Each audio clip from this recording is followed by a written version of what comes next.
여야 사당 원내대표가 국회를 정상화하기 위해 담판을 벌였지만 최종 합의에는 이르지 못했습니다. 이런 가운데 다음 주부터는 장관 후보자 인사청문회가 줄줄이 예정돼 있어 여야의 치열한 공방도 예상됩니다. 최민희 전 민주당 의원, 차명진 전 새누리당 의원 두 분 스튜디오에 모셨습니다. 어서 오십시오. 안녕하세요. 말씀드린 대로 여야 사당 원내대표가 파행을 겪고 있는 국회를 정상화하기 위해 회동을 했지만 최종 합의에는 실패를 했습니다. 추경안과 조국 민정수석의 국회 운영위원회 출석 문제가 걸림돌이 되고 있는 것 같은데요. 우원식 민주당 원내대표 이야기 먼저 들어보십니다. 지난 한 달 동안 입에 침이 마르도록 전화를 하고 그 야당 원내대표실에 정말 발품을 털면서 을도 이런 을이 없습니다. 추경을 하지 않겠다라고 하는 것은 정말 국정 운영을 마비시키려고 하는 것이다. 저는 그렇게 생각합니다. 자유한국당이 어떤 당입니까? 국정농단했던 세력 아닌가요? 나라를 이렇게 마비시켰던 세력 아닌가요? 대선이 끝났으면 최소한의 협조는 해야지. 다음 주 본격적인 인사청문회 2라운드가 시작될 예정인데 저는 김상곤, 조대엽 후보자와 함께 송영무 국방장관 후보자를 부적격 신3종 세트로 규정합니다. 앞으로의 인사청문회에서 더욱 날카롭고 심도 있는 검증을 벌여 나갈 것입니다. 또한 조국 민정수석과 조현옥 인사수석 등 청와대 인사검증 책임자들은 당당하게 국회 운영위원회에 출석해서 최근 계속되고 있는 인사난맥상에 대한 국민의 우려를 해소해야 합니다. 정우택 자유한국당 원내대표 더욱 날카롭고 심도 있는 검증을 벌여가겠다라고 예고를 했는데요. 조 의원님, 당초 어제 저녁 때까지만 해도 여야가 국회 정상화에 합의한다라는 속보까지 있었는데 결국에는 합의를 못했습니다. 현 상황 어떻게 진단하고 계시는지요? 그러니까 우선 뭐 반쪽짜리 합의라도 국회를 열게 된 것에 대해서 긍정적으로 평가를 합니다. 그리고 어제 이제 운영위가 앞에 있었잖아요. 그 운영위에서 여야가 좀 고성이 오갔습니다. 그래서 그 여파가 좀 있었던 것 같고요. 그리고 일단 한번 야당이 국회를 보이콧하면 정상화되기까지는 시간이 좀 걸릴 것 같습니다. 그래서 이 부분은 이제 여당이 인내심을 가지고 야당과 협치를 하기 위해서 노력해야 될 것 같습니다. 근데 한 가지 꼭 지적하고 싶은 것은 본래 운영위하고 정보위는요. 여당 몫으로 배정되어 있는 것입니다. 그런데 이게 정상적으로 정권이 바뀌었다면 내년 이제 뭐 4월이 되는 것이죠. 그런데 지금 약간의 좀 엇박자가 된 거예요. 그런데 저는 운영위원장은 하루빨리 운영위와 정보위원장은 국정 운영을 위해서 여당으로 바꿔주시고 여당도 뭐 예를 들면 국토위라든지 이런 쪽은 야당에게 내주시고 이런 상임위원장 재분배가 이루어졌으면 좋겠고요. 인사청문회에 대해서 철저하게 검증하시겠다. 그거는 뭐 너무나 당연한 국민적 요구라고 생각합니다. 그리고 추경은 문재인 대통령께서 일자리 대통령을 공약하고 당선됐기 때문에 이거는 추경을 통해서 일자리를 한번 만들어 보겠다. 그러면 내용을 꼼꼼하게 심의하셔서 일단 일할 기회를 주시는 게 좋지 않을까 싶습니다. 사실은 이제 추경 문제 최대 걸림돌이 되고 있는데 차 의원님, 자유한국당에서는 논의 자체 대상이 안 된다 이렇게 거부하고 있는 것 같은데 어떻게 평가하고 계시는지요? 그래서 좀 아까 그 우원식 원내대표의 울분을 토하는 모습이 나왔는데 글쎄 우원식 원내대표가 아마 속으로는 저렇게 생각하지 않을 거예요. 그래도 여당의 원내대표인데 적어도 국회를 운영하면서 두 가지 정도는 분명히 생각하고 있지 않을까. 하나는 국회를 운영하면서 여야가 서로 나는 옳고 저쪽은 틀렸다 생각하면은 안 풀리죠. 서로가 다른 의견을 어떻게 조정해 나갈 것인가. 이런 상황이다. 그다음에 지금은 우리가 10년마다 한 번씩 있는 정권 교체기죠. 정권 교체기는 어떤 국회도 쉽게 넘어간 적이 없습니다. 그거는 여나 야나 다 서로 여는 야를 기세를 잡기 위해서 야는 여에 대한 분풀이를 하기 위해서 어떤 서로 이게 상당한 대치 기간이 가게 마련인데 그랬던 우리의 과거의 그 어떤 그 안 좋은 도돌이 역사에 비하면 지금 상당히 부드럽게 가는 편이에요. 그렇죠? 여권에서는 근데 사실상 뭐 대선 불복 아니냐 뭐 이렇게까지 좀 그 점은 글쎄 그 발언은 제가 볼 때 우원식 그 원내대표가 좀 인내력이 좀 떨어져 있든지 아니면 제가 보기엔 이렇습니다. 우원식 원내대표가 상당히 재량권이 좀 없는 거 아닌가. 실제 여와 야가 타협할 때 가장 키는 누가 있느냐? 여당 원내대표가 얼마나 청와대와의 관계에서 자기 재량권을 갖느냐. 이것이 상당히 중요합니다. 우리가 그러한 사례를 지난번에 박근혜 대통령 때 사실은 그 이종걸 야당 원내대표와 지금 유명한 그 유승민 여당 원내대표 사이의 관계를 보면 알 수 있어요. 합의가 했는데도 뒤집어지는 일들이 청와대에서 도로 이제 네. 뒤집잖아요. 지금 같은 경우에 아마 문재인 대통령께서 우원식 원내대표에게 얼마나 재량권을 줬는지. 네. 첫 질문을 좀 돌아가서 그래도 추경안 논의조차는 좀 해봐야 되는 것 아니냐고 우리 최민희 의원님도 말씀하셨는데 논의는 좀 해봐야 되는 것 아니냐 그 부분에 대해서는 어떻게 보시는지요? 제가 볼 때는 아마 조만간에 추경안 논의 들어갈 거예요. 현재로서는 일단 아까도 예를 들었던 과거 박근혜 대통령 치하에 이 유승민, 이종걸 사례를 보면 야당이 옵션으로 거는 게 상당히 센 옵션이었어요. 국회법 개정 같은 거. 네. 근데 이번에는 추경안 그거 지금 시기에 맞냐? 이 정도예요. 이 정도이기 때문에 제가 볼 때는 아마 일정한 부분 우원식 원내대표가 나름대로 재량권을 갖고 야당에서 원하는 게 뭡니까? 노동법 개혁 원하십니까? 그럼 그거 받아주겠습니다. 이런 것들이 얘기가 좀 오가면서 물밑에서의 어떤 그 여당이 그래 임기 초인데 한번 해보겠다는데 그래 그럼 10조짜리 한번 해보자. 이게 여당에서도 또 야당에서도 그런 재량을 갖고 네. 좀 풀어갈 수 있지 않을까 저는 그렇게 봅니다. 사실 이제 우원식 민주당 원내대표 오늘 기자회견에서 울먹이는 모습까지 좀 보였는데 국민의당에 대해서도 좀 섭섭한 감정을 표시했어요. 뭐 좀 호남 민심도 심상치 않은데 국민의당에 대한 시각은 어떻게 보고 계시는지요, 최님?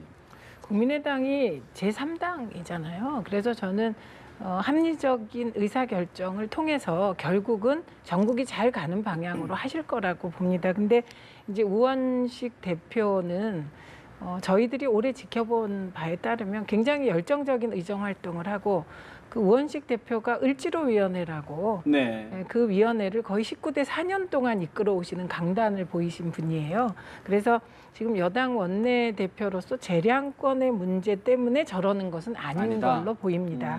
왜냐하면 뭐 정말 합리적으로 판단해서 국회의 권능을 지키면서 전국을 풀 수 있는 방안을 마련할 수 있는 분이라고 생각을 해요. 그런데 이제 이런 면이 있는 것 같습니다. 저는 우리가 탄핵을 거치면서 조기 대선을 치렀잖아요. 네. 그리고 문재인 정부가 출범한 지 이제 한 달 남짓입니다.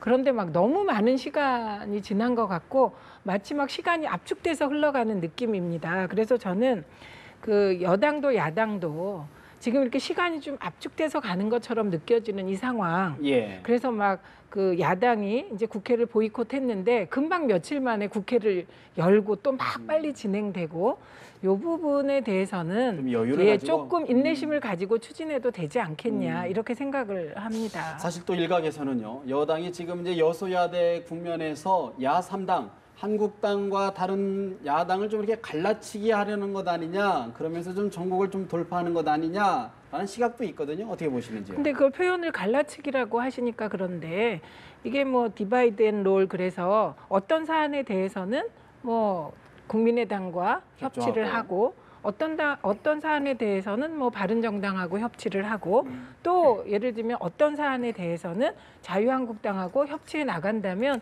그건 저는 높은 정치력이라고 봅니다. 중요한 것은 그 높은 정치력을 발휘할 때 그것이 갈라치기 수준으로 안 보일 만큼 정치력을 발휘할 수 있다면 뭐 저는 표현을 좀 바꿔주셨으면 좋겠어요. 협치의 다양한 방식이다. 구사했으면 좋겠습니다. 과연 그것이 이제 지속성이 있는 것이냐, 장기적으로 시스템화 될 수 있느냐가 문제일 것 같은데 차 의원님 어떻게 보시는지요? 그렇죠. 제가 아마 여당이라면 아마 이런 생각하고 있을 거예요. 현재의 여소야대 구도를 어떻게 변화시킬 것인가.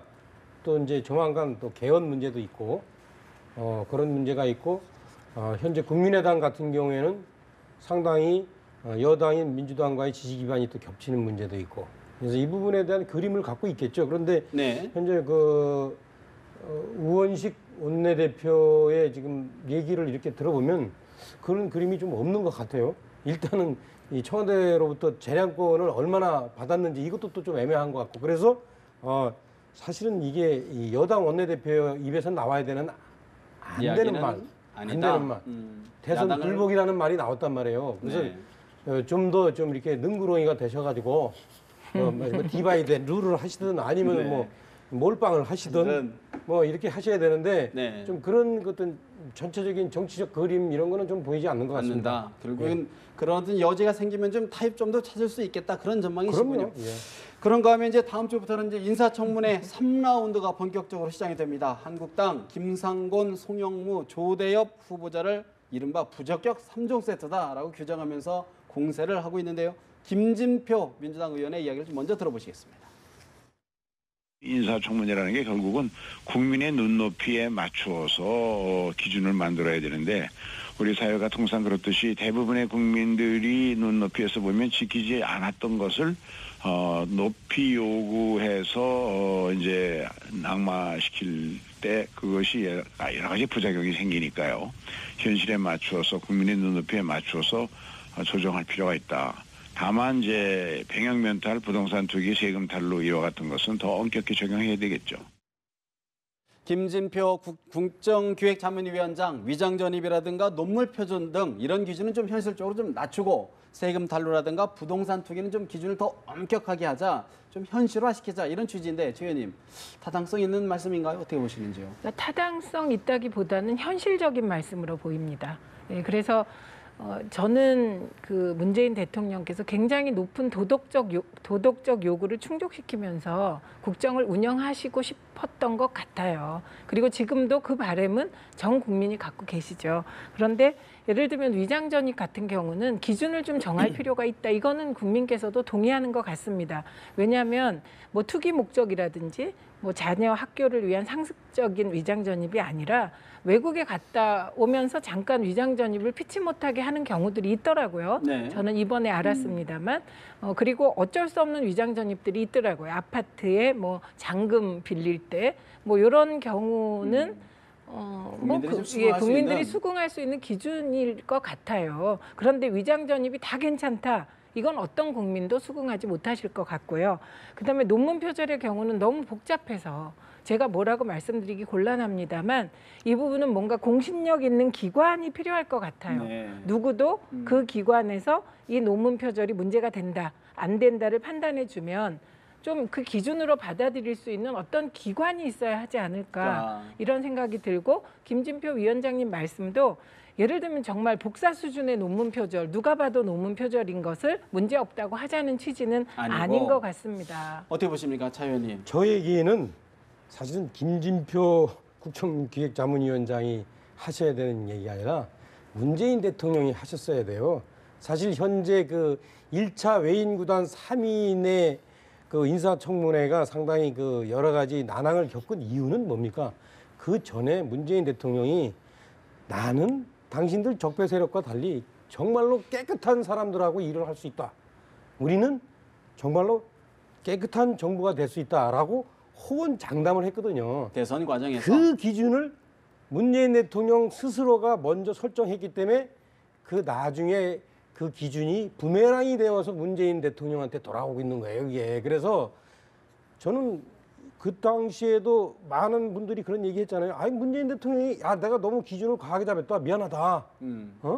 인정을 하고 그랬으면은 뭐 위장 전입의 등급도 여러 단계가 있고 논문 표절도 등급도 여러 단계가 있다는 거 그거 누가 모릅니까? 다 알아요. 그런 문제에 대해서 사실 사람들은 다 융통성이 있고 그거 적용할 수 있는데 문재인 대통령 자체가 눈높이가 너무 높았다. 높게 먼저 설정을 하면서 그것을 그 높은 기준으로 소위 말하면 상대방 예. 귀단께서 말씀하시는 적폐 세력 이 부분을 그냥 치시니까 그 침을 맞은 편에서는 그래 그럼 당신들은 어떤가 보자 이렇게 할 거 아니겠습니까? 그런 그래서 측면에서요. 그런 네. 측면에서 지금 이제 송영무 국방장관 후보자라든가 뭐 김상곤 교육부총리 후보자 등등 논란이 있거든요. 이 부분은 좀 어떻게 전망하시고 풀어가야 될까요? 이분들은 아마 제가 볼 때 여당에서도 이분들은 문재인 대통령의 5대 원칙과 상관없이 그 자체 태생적으로 본질적으로 이건 문제가 있다. 아마 이분들 얘기할 때는 5대 원칙 얘기 안 나올 거예요, 아마. 그 이분들 경력 자체로 문제 제기되는데 제가 볼 땐 김상곤, 송영무, 조대엽 이 세 분 다 간단치 않을 것 같습니다. 간단치 않을 것이다. 최 의원님 어떻게 전망하십니까? 일단 이제 저는 문재인 대통령이 사과해야 된다는 부분, 그거는 판단이 좀 다를 수 있을 것 같습니다. 왜냐하면 문재인 대통령께서 후보 시절에 이러이러한 거에 해당되는 사람들은 공직에 임용하지 않겠다. 그런 도덕적 기준을 세운 건 맞습니다. 근데 만약에 인수위가 있었다면요. 그 5대 비리를 구체적으로 살펴보고 기준을 만들 수 있었을 겁니다. 그러니까 우리가 법을 만들면 시행령을 만들고 규칙을 만들듯이 그러면 그때 차분하게 기준을 세울 수 있었을 텐데 주로 네거티브 기준이 되겠죠. 근데 지금 그런 시간이 없었다는 점은 양해해 주셔야 할 것 같고요. 그리고 이 사안에 대해서 대통령께서 직접 나설 사안이 있고 그리고 대통령께서 이제 참모들이 많이 있지 않습니까? 비서실장부터 뭐 인사수석도 네. 있고 국정기획자문위원회도 또 다른 자문기구로서 이런 모든 부분을 정리하고 계시니 저는 뭐 그게 국정기획자문위원장이 할 수도 있다고 생각을 합니다. 그래서 근데 이제 문제는 이게 전체적인 도덕적 수준은 저는 더 올려가야 된다고 생각합니다. 이거에 동의하지 않는 분은 없을 것 같고요. 네. 그다음에 이제 김상곤, 송영무, 조대엽 이분들에 네. 대한 언론 보도를 봤습니다. 그리고 솔직히 그 언론 보도 내용에 대해서는 어머 이런 일이 있었나 싶은 게 있었어요. 저도. 그런데 이제 인사청문회 전에 많은 보도 자료가 나오고 보도가 나오지만 그게 사실인 것도 있고 해명되는 것도 있잖아요. 네. 그래서 저는 그리고 청문회 과정에서 문제된 것들을 해명하는 그 내정자의 태도가 굉장히 국민들의 판단이나 야당 의원님들 판단에 영향을 미칩니다. 결국은 그래서 청문회까지 가봐야 된다. 네, 이제 본인들에게 예, 해명할 기회를 줘야 된다. 그 맞춤한 책임을 지게 되지 않겠습니까? 어떻게 보십니까? 약간 그 좀- 야당에서 지금 청문회를 하겠다는 거 아니에요? 네. 그 얘기는 뭐냐? 그 구체적인 사안이 그때 터지지 않아도 이미 나와 있는 것, 이미 밥상에 올라 있는 것만으로도 이분들이 잘못된 인사라는 거를 야당에서는 이미 직감하고 있는 거예요. 그렇기 때문에 청문회 해봅시다 이렇게 하는 거고 청문회 결과에 대해서 이미 뻔히 보이는 거죠. 그 이분들 하나하나에 대해서 제가 세부적으로 뭐 결격사항이 말할 필요는 없죠 지금. 네네네. 많이 알겠습니다. 그런 가운데요. 또 하나 오늘 자유한국당이 이른바 문자 폭탄의 배후에 조직적 세력이 있다라고 하면서 악성 문자 폭탄 153건에 대해 검찰에 고발을 했습니다. 여권에서는 의사 표출을 법으로 막아서는 안 된다라고 하시는데요.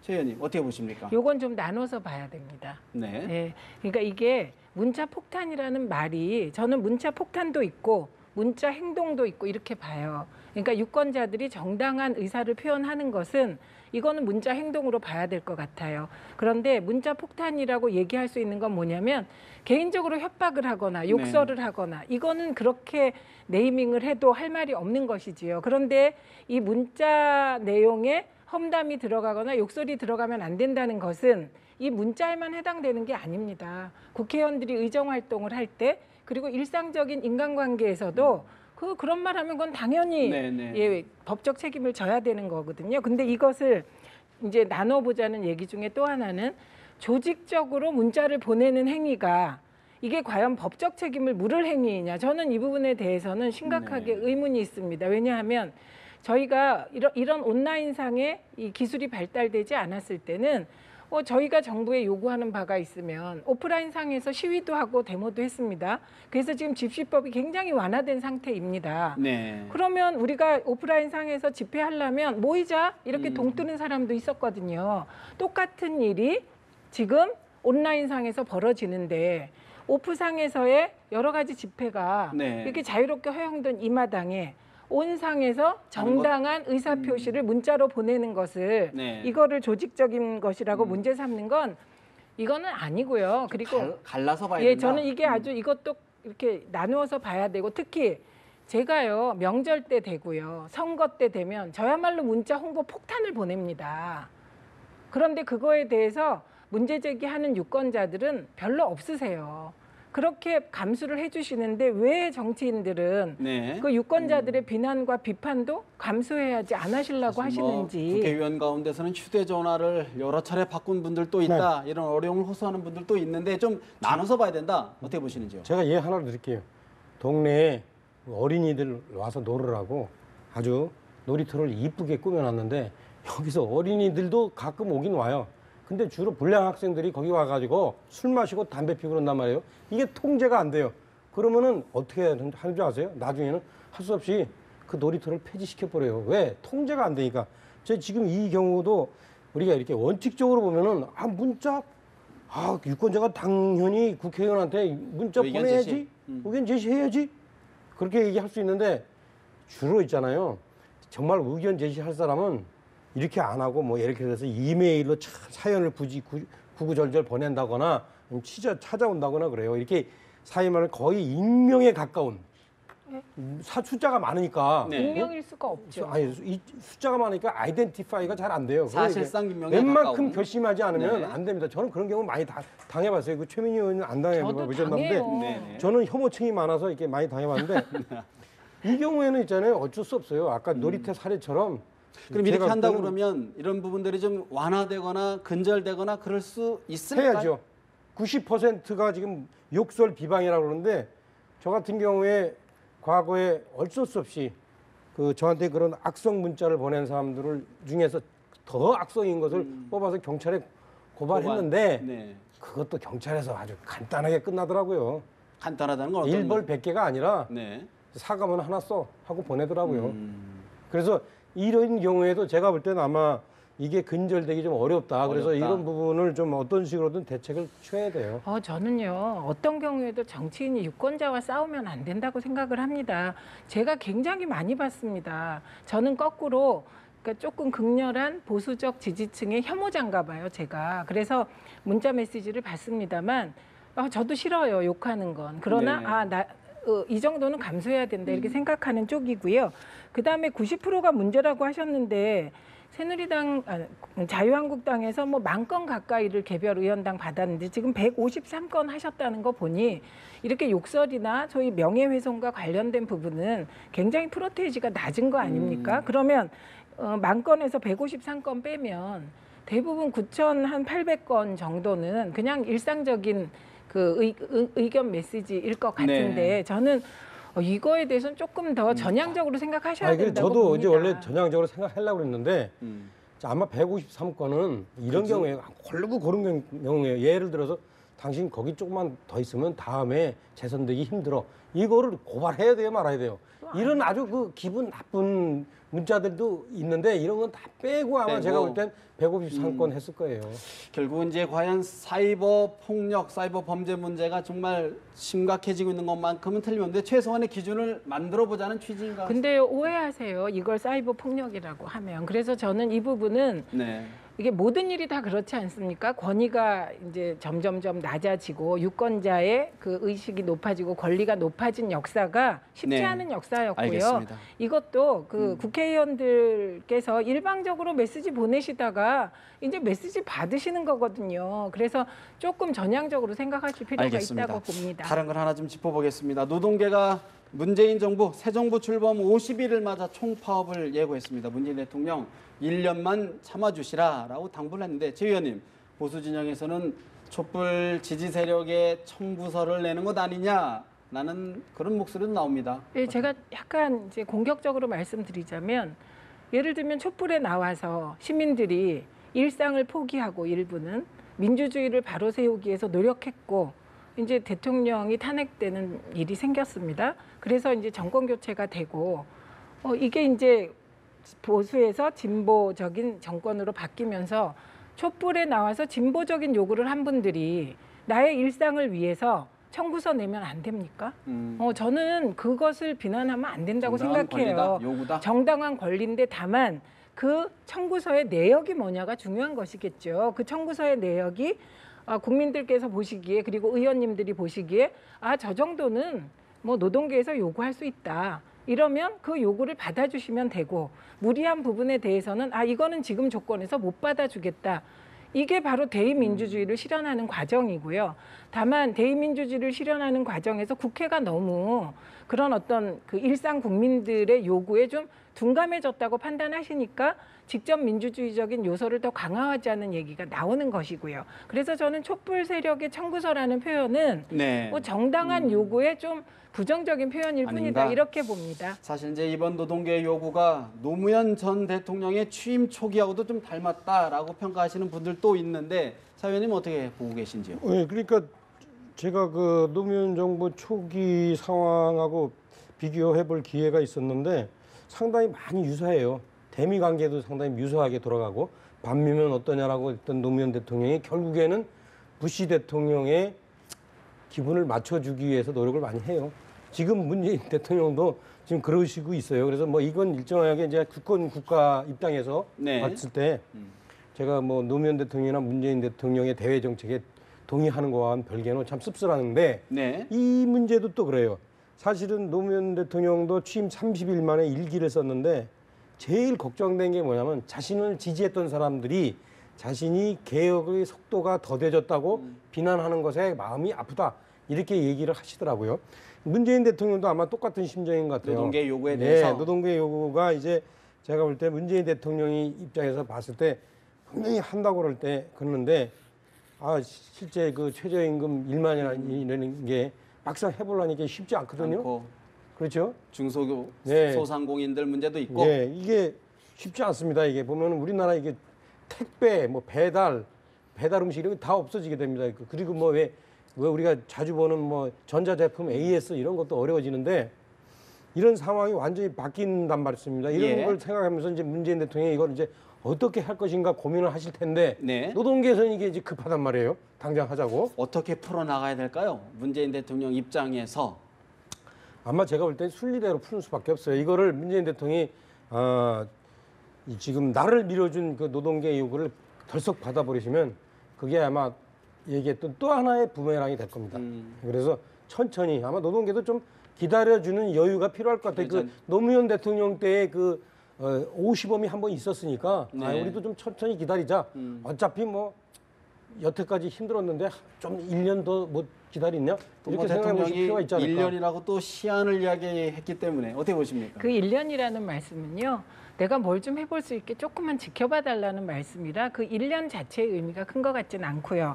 다만 저는 좀 말씀 중에 전체적인 맥락에서 동의를 합니다만 노동계가 전체가 다 문재인 후보를 지지한 건 아닙니다. 왜냐하면 심상정 후보가 있었고 이번에 심상정 후보가 나름 높은 지지를 받았기 때문에 그렇게 말씀하는 건 좀 약간 사실과 다른 면이 있을 것 같고요.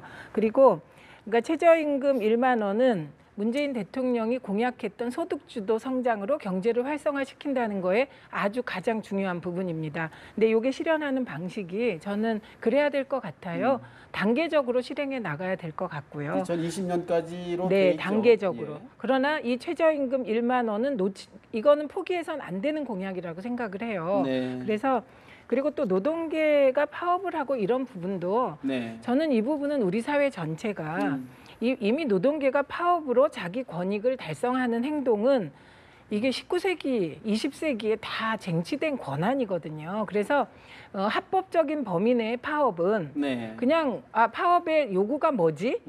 저걸 어떻게 우리 사회가 논의할까? 좀 이렇게 수렴하시는 게 좋지 않을까 싶습니다. 사실 좀 가벼운 얘기를 좀 하나 해볼까요? 오는 26일부터 청와대 앞길을 24시간 개방한다고 합니다. 김신조 사태 이후에 50년 만의 일이라고 하는데요. 최 의원님, 어떤 의미가 좀 있을까요? 좀 시민들 입장에서는 일단 기분 좋은 일로 보이는데. 네, 그냥 기분이 좋아요. 어쩐지 막 청와대 그러면 되게 높고 멀고 그런 것 같은데 이제 문재인 대통령께서 후보 시절에 광화문 대통령 공약하셨잖아요. 네, 그래서 그 광화문 대통령을 실현하려면 그건 한 2년 정도 걸린다는 거잖아요. 예. 그 준비를 하는 과정에서 그 공약을 지켜 나가야 되잖아요. 그 정신은. 네. 그 정신을 지키는 일환이라고 보고요. 그리고 그동안에 사실 낮은 경호를 통해서 네. 광화문 대통령 공약을 지키겠다는 의지는 많이 보여주신 것 같습니다. 어떻게 보십니까, 최 의원님? 저는 뭐 개인적이지만 제가 경기도 대변인을 3년 했는데요. 그때 제가 그 도지사한테 그 도지사 이 앞에 예. 도청 앞에 그 마당을 벽을 허물자 했는데 처음에 그 도지사 된 분이 처음에 싫다고 그러더라고요. 이거 대모대가 그냥 바로 들어오면 쳐들어올 어떡하냐? 거냐. 그런데 그런 그 우려에도 불구하고 벽을 털었더니 상당히 좋더라고요. 오히려 실제 그 민원인들이 네. 그 원래 쳐져 있던 데를 더 넘어오지 않더라고요. 그러니까 그게 이제 서로 청와대와 시민 간에 서로 암묵적인 그런 게 이제 합의, 교감들, 네. 교감 이런 것들이 있으면 저는 뭐 가능하고 좋은 조치라고 봅니다. 알겠습니다. 오늘 말씀 여기서 줄여야 될 것 같은데요. 새로운 지도부 구성에 나서고 있는 자유한국당과 바른정당의 움직임도 주목해야 될 것 같습니다. 오늘 말씀 여기서 줄여야 될 것 같습니다. 지금까지 최민희 민주당 의원, 또 차명진 전 새누리당 의원과 말씀 나눠봤습니다. 말씀 잘 들었습니다.